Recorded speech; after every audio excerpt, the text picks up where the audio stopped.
Kif rajna l-ġimgħa l-oħra, f'din is-sensiela se niskopru kodba li mhumiex daqshekk magħrufa il-barra mid-dinja akkademika. Kodba minsija. Illum se nibqgħu fi żmien il-kavallieri, iżda se nimxu bi kważi 70 sena mill-mewt ta' Gianfrancesca Bela. Illum se nitkellmu fuq ix-xogħol ta' Ignazio Saverio Mifsud li twieled fl-1722 jew inkella lejn l-aħħar tal-1721. Mifsud flimkien mal-konti Giovanni Antonio Ciantar u ma' Giovanni Pietro Francesco Agius de Soldanis kienu jiffurmaw nukleu ta' letterati Maltin importanti lejn l-aħħar tas-seklu 18. Dan il-grupp ta' letterati kienu jgħinu lil xulxin fir-riċerka u l-qari billi jiselfu u jagħtu l-kodba u l-manuskritti lil xulxin. L-aktar xogħol magħruf ta' Ignazio Saverio Mifsud huwa l-ktieb Biblioteka Maltese li ġie ppubblikat fl-1764.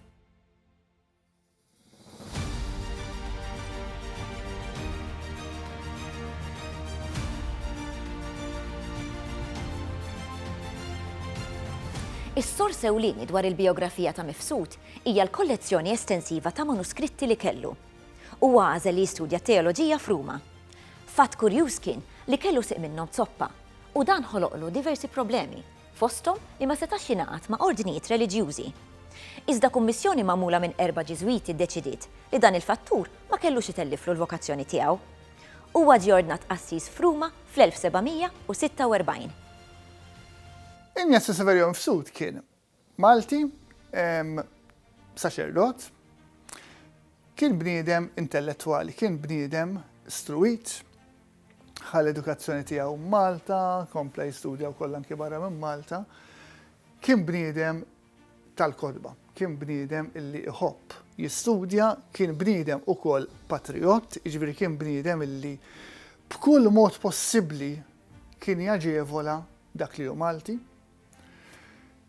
Eħx fi żmien fejn għandek l-ordni f'Malta, għandek il-Kavallier ta' San Ġwan Malta, għandek żmien pjuttost ta' assolutizmu, jiġifieri għandek xaħat programm Mastru Pinto, illi qed iżid id-doża ta' assolutizmu, ta' poter assolut. Mifsud kien mhux ir-rivoluzzjonarju, Mifsud ma kienx il-tip ta' rivoluzzjonar anke żmien tiegħu kien differenti, bħalma kien pereżempju Vassalli. Il-kontribut ta' Mifsud kien iktar wieħed intellettwali. Ħanajtek, jiġifieri kważi mexa fuq il-passi ta' Bela, bniedem illi kiteb ħafna l-opra kbira tiegħu Biblioteka Maltese, bħalma għamel Bela fl-istorja ta' Malta, għamel Mifsud fejn jidħlu l-intellettwali Maltin. Jiġifieri il-ktib ta' Mifsud Biblioteka Maltese essenzjalment huwa ġabra ta' awturi Maltin jew jekk mhux Maltin awturi li kellhom relazzjoni intima ma' Malta, deskrizzjoni ta' xogħlijiet stampati jew xogħlijiet manuskritti illi kitbu.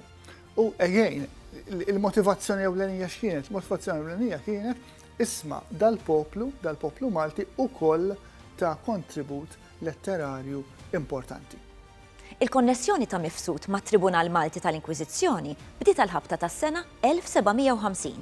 Kien assis, kien saċerdot u kien ukoll membru fiħdan fil-familja ħansejħula hekk tat-Tribunal tal-Inkwiżizzjoni Rumana f'Malta. Mifsud bħal numru ta' Maltin oħra intellettwali, numru ta' Maltin ta' ċertu anki klassi soċjali, irnexxielu jidħol jissieħeb ħanajdu hekk fiħdan dik li kienet tissejjaħ il-familja tal-Inkwiżitur. Fi kliem ieħor dawk in-nies illi kienu impjegati tat-Tribunal tal-Inkwiżizzjoni f'Malta u allura wkoll kienu ħanuża l-kelma protetti mill-liġi tal-gvern, mill-liġi sekulari illi kienu jaqgħu taħt il-ġurisdizzjoni tal-Inkwiżizzjoni. Dik kienet xi ħaġa li ħafna Maltin ta' ċertu klassi kienu jagħmluha. U l-idea kienet ukoll li isma' jekk kien għala xi ħaġa l-Ordni ta' San Ġwan, il-qorti sekulari, l-qorti tal-gvern u l-gvern kien l-Ordni ta' San Ġwan f'Malta li ma tistax tipproċessani. Jekk kien għala xi ħaġa jiena naqa' taħt il-ġurisdizzjoni tal-Inkwiżizzjoni. Saħet Mifsud bdiet sejra lura fis-sena 1765. Huwa miet fit-28 ta' Ġunju 1773. Mifsud ġie midfun f'kappella fil-Kunvent tal-Kappuċċini fil-Furjana. Din il-kappella, flimkien mal-irħama tal-qabar ta' Mifsud, ġew meqrudin fil-bombardamenti tat-tieni gwerra dinjija. Fis-seklu 18 imbagħad jitfaċċa grupp ta' Maltin nistgħu nsemmu xi ħadd bħal Mifsud, xi ħadd bħal De Soldanis, xi ħadd bħal Conti Ċantar, Giuseppe Giacomo Testaferrata, jiġifieri kellek grupp ta' nies, grupp ta' Maltin, illi dawna kienu patriottiċi fis-sens illi dawna qed jippruvaw jikkreaw sens ta' identità nazzjonali. Speċjalment bil-kilbit tagħhom. Ma ninsewx, dana mhux setaj tisma' tagħmel rivoluzzjoni, dawn ma kinux nies rivoluzzjonari. L-ewwel fin-natura tagħhom ma kinux, dawna kienu parti mill-establishment, daw kienu nies ħafna drabi kienu nies tal-Knisja, ħafna drabi kienu qassisin daw. Jiġifieri ma tistax tistenna tip ta' azzjoni politika fiżika, ħanajdu hekk. L-azzjoni tagħhom kienet iktar fuq livell letterarju.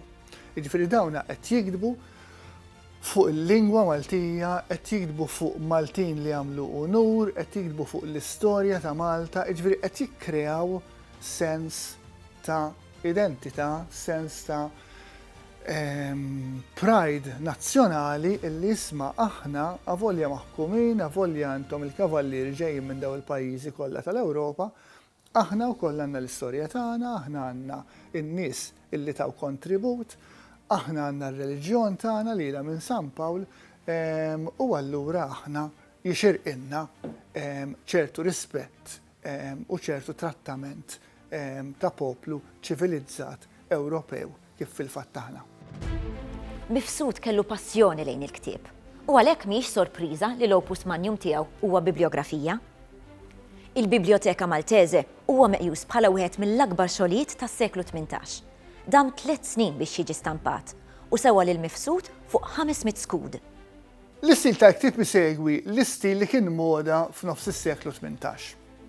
Pereżempju nafu li Mifsud l-ispirazzjoni tiegħu tal-ktieb tiegħu kienet ktieb simili fuq sqallija, biblioteka sikula.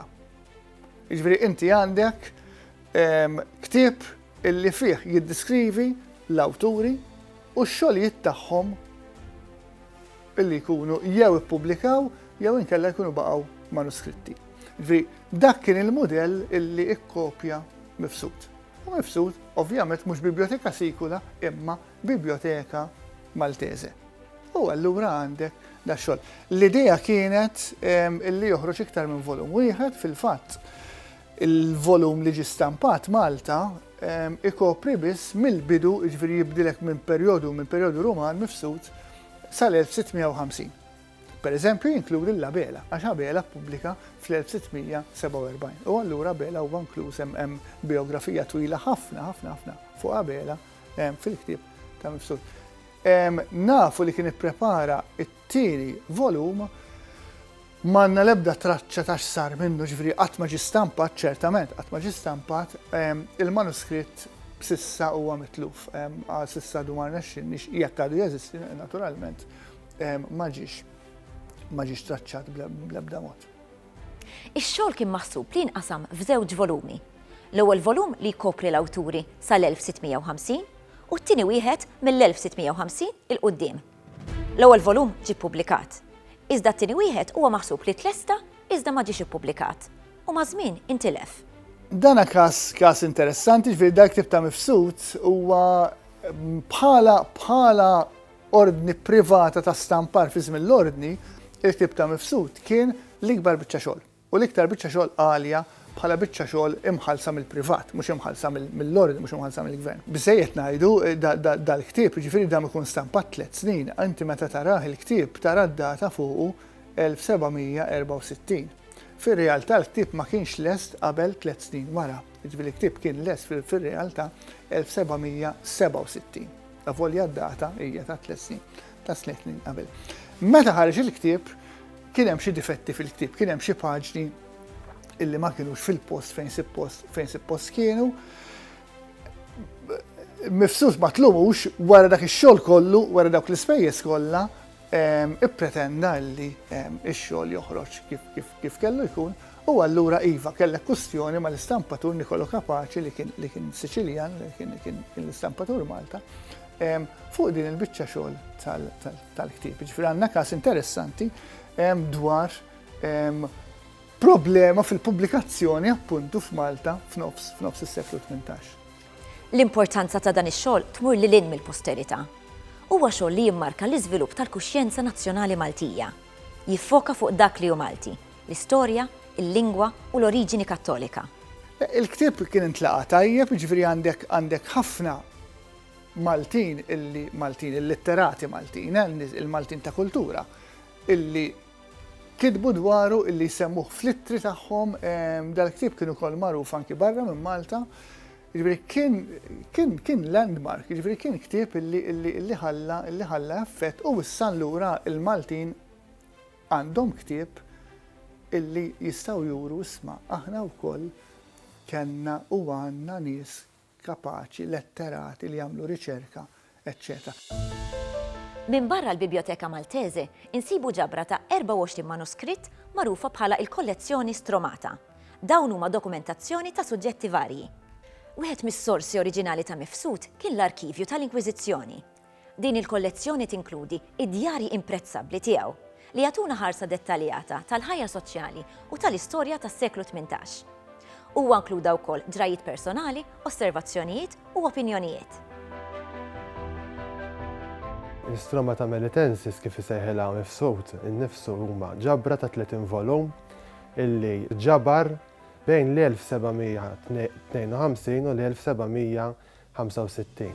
Issa Mifsud ma jqisx lilu nnifsu bħala l-awtur ta' dawn il-manuskritti imma bħala l-kollettur tagħhom għalkemm hemm xi materjal li huwa oriġinali tiegħu bħalma huma djarji u anke xi ftit mill-priedki tiegħu. Mifsud ma kienx jagħmel distinzjoni bejn dawn it-30 volum. Għalkemm sfortunatament aktar tard meta dawn il-volumi ġew katalogati fi żmien il-librar Cesare Vassallo, dan għamel firet dawk li kienu iktar fihom manuskritti u ġabarhom għalihom f'24 volum minnhom u neħħa minn magħhom dawk li kien fihom iktar materjal stampat. Dawn il-manuskritti il-ħaġa li taqqadhom hija li huma materjal dwar Malta, għalhekk huma Stromata Melitensis. Mifsud kull ma kien isejb li huwa relatat mal-istorja ta' Malta jew mal-Maltin kien ġeneralment ikkupjah jekk ma jkunx pubblikat. U kien jiġborhom f'dawn il-volumi. Issa dawn is-sorsi ta' Mifsud kienu prinċipalment tlieta l-arkivji kemm dawk ekleżjastiċi u anke dawk ċivili, il-ħbieb li kellu għaxu kien jikkorrispondi ħafna ma' Maltin oħra biex jitlobhom it-tarif dwar xi suġġett partikolari bħal knejjes bħal huma l-knejjes tal-Patrijiet Kapuċċini u anke dwar personaġġi Maltin bħalma nsibu kitbiet ta' Giuseppe De Marco dwar ħuħ pereżempju Dun Feliċ De Marco. Għaliex Mifsud kellu dejjem il-ħsieb illi jiġbor u jippubblika l-istorja tal-awturi Maltin li mbagħad eventwalment ippubblika l-ewwel parti fil-Biblioteka Maltese. U fil-fatt xi materjali li huwa stampat fil-Biblioteka Maltese insibu kopja manuskritta tiegħu fl-Stromati Melitensi wkoll. Issa, sors ieħor, Mifsud ma kienx jagħmel distinzjoni lanqas bejn materjal li huwa pubbliku u materjal li huwa privat. U għalhekk l-Stromati huma s-sors ewlieni tagħna dwar il-ħajja ta' Mifsud. Għaliex hu inkluda magħhom ukoll id-djarji personali tiegħu. Mifsud kien iżomm djarju personali kif ukoll tal-ġrajiet li kienu qegħdin jiġru f'dak iż-żmien. Ġifieri lejn nofs is-seklu 18 u apparti li kien jikteb x'ġara u x'għamel hu fid-dettall ħafna, kien ukoll iniżżel avvenimenti li ġraw f'dawk il-jiem. Ġifieri pereżempju jsemmi l-Karnival, jsemmi żmien il-Miliet u żmien l-Istrina, avvenimenti li ġraw bħal il-mewt tal-Gran Mastru u l-elezzjoni ta' Gran Mastru ġdid. U għalhekk huma sors importanti ħafna dwar l-istorja ta' Malta wkoll. Insibu wkoll materjal miktub bil-Malti u dan bla dubju huwa ta' importanza lingwistika. Fi żmien Mifsud il-lingwa Maltija ma kienx tinkiteb imma kienet mitkellma biss. Però mifsud billi kien jagħmel il-prietki bil-Malti, kien ħallilna bil-miktub numru kbir ta' prietki bil-Malti li huma eżempju bikri ħafna ta' letteratura bil-Malti. Però mifsud ma nkludix dawn il-prietki ħlif xi ftit minnhom fl-istromati, imma għamilhom ġabarhom f'manuskritt ieħor għalihom. Però ħaġa oħra li hija miktuba bil-Malti u l-aħħar reġgħet saret ħadet popolarità hija l-Arċilla, illi kienet kuntratt burlesk illi kien isir bħala reċta fi żmien il-Karnival.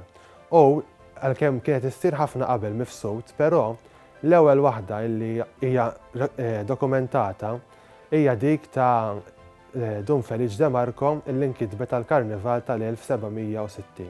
U li nsibu l-kopja tagħha l-unika waħda fil-fatt inkluża fl-istromati ta' Ignazio Saverio Mifsud. Mifsud kellu librerija vasta, tant li diversi kodba u manuskritti rari li nsibu fil-Librerija Nazzjonali xi darba kienu parti mill-librerija ta' Mifsud.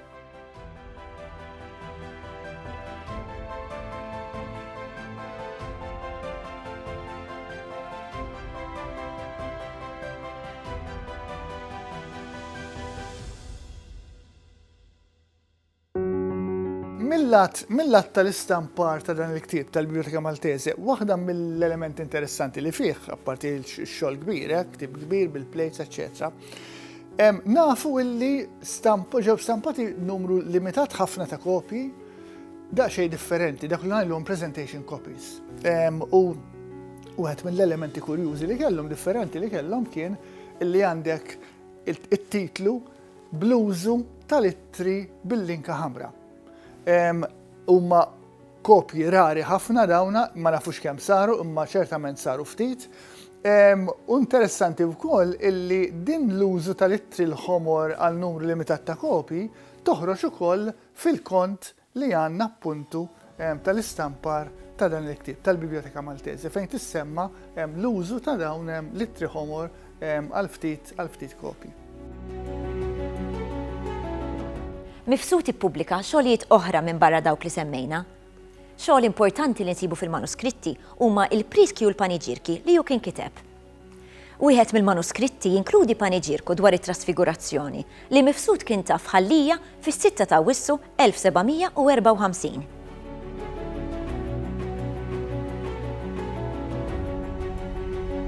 Is-suġġetti li jkopri f'dawn il-prietki huma u paniġirki, għax l-iktar huma paniġirki huma paniġirki twal li anke biex taqrom sija u nofs il-weħda. Jitratta diversi, ejja ngħidu hekk, mhux suġġetti biss, imma anke għaddisin. Għandu mbagħad dwar il-moralità, dwar il-rar, dwar l-umiltà, s-safa, il-paċenzja.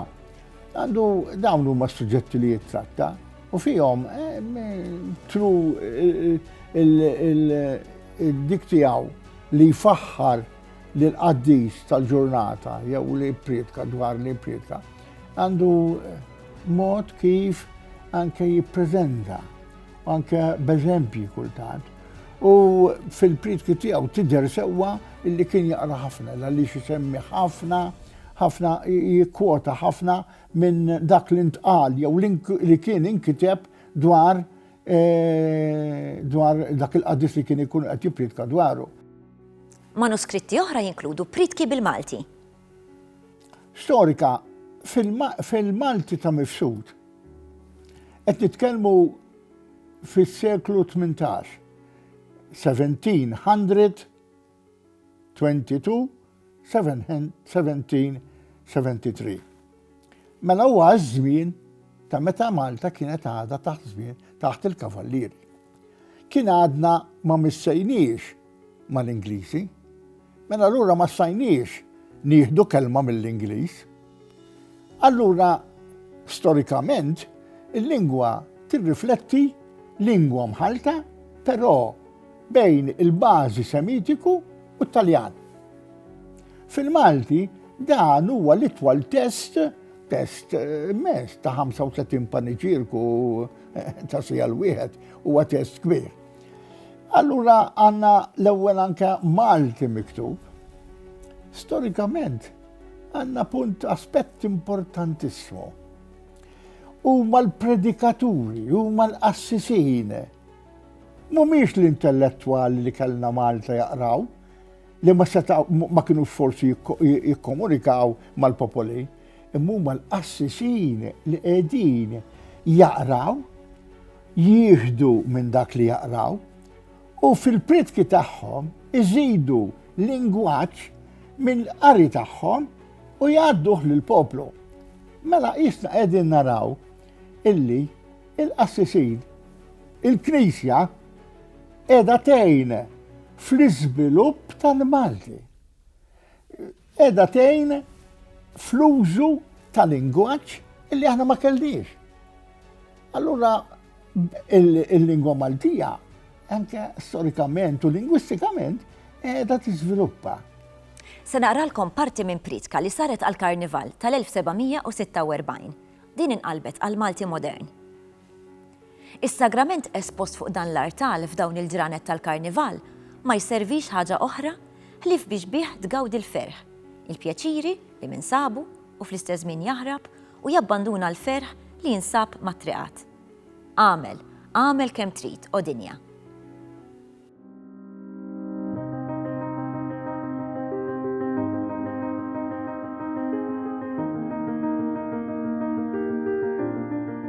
Mill-lat purament ta' riċerka, il-ktib tiegħu da li nkiteb 250-260 sen ilu, għadu sallum importanti għal riċerka. Jiġifieri mifsud fl-informazzjoni li jagħti, il-ktib jagħti żewġ tipi ta' informazzjoni ta' natura biografika dwar dawn il-Maltin, dawn il-kittiba Maltin. Apparti dik li hija importanti fuq ċerti personalitajiet ma ssibx informazzjoni oħra ħlief dik li jagħti mifsud. Għandek ukoll mbagħad il-lista ta' xogħlijiet miktuba minn daw il-Maltin. Kemm xogħlijiet li kienu stampati, pubblikati, kemm ukoll xogħlijiet manuskritti. Hemm xi wħud minnhom pereżempju mifsud jagħmellek nota diversi drabi jgħidlek kopja ta' dan ix-xogħol, kopja ta' dan il-manuskritt tinsab fil-biblioteka tiegħi. Xi wħud minnhom salvaw, xi wħud minnhom dawna ma nafux sar minnhom. Imma l-inqas il-fatt li għandek dik ir-referenza nafu illi it-tali Malti, it-tali persuna kiteb dan il-manuskritt, nafu t-titlu tal-manuskritt, mhux dejjem għatanna il-manuskritt fidejna. Jiġifieri dan jaf għadu jeżisti x'imkien għad irid jinstab, eċetera. Imma ċertament huwa minjera għar-riċerkaturi fejn jidħol il-kitbiet minn Maltin u kitbiet stampati u manuskritti dwar Malta. Nistgħu nqisu li Ignazio Saverio Mifsud bħala wieħed mill-patriotti Maltin bikrin u ewlenin ta' Malta. Huwa ta' importanza kbira li x-xogħlijiet bħal ta' Mifsud jiġu preservati, studjati u pubblikati mill-ġdid. Ikun ironiku jekk dawn il-kodba u manuskritti li għaddew mijiet ta' snin minn fuqhom nitilfuhom propju issa f'dan iż-żmien avvanzat ta' teknoloġija. Fil-programm li jmiss se nħarsu lejn il-kodiċi ta' Manuel de Villena. Nispiċċaw billi nisimgħu parti żgħira minn djarju ta' Ignazio Saverio Mifsud, meta kien qed jikteb dwar il-Gran Mastru des Puig fl-1740. Smajt illi llum il-Gran Mastru des Puig ġie mogħti ftit tabakk, u meta staqsewh kien xogħġbu, il-Gran Mastru wieġeb bil-Malti. Hekk u hekk.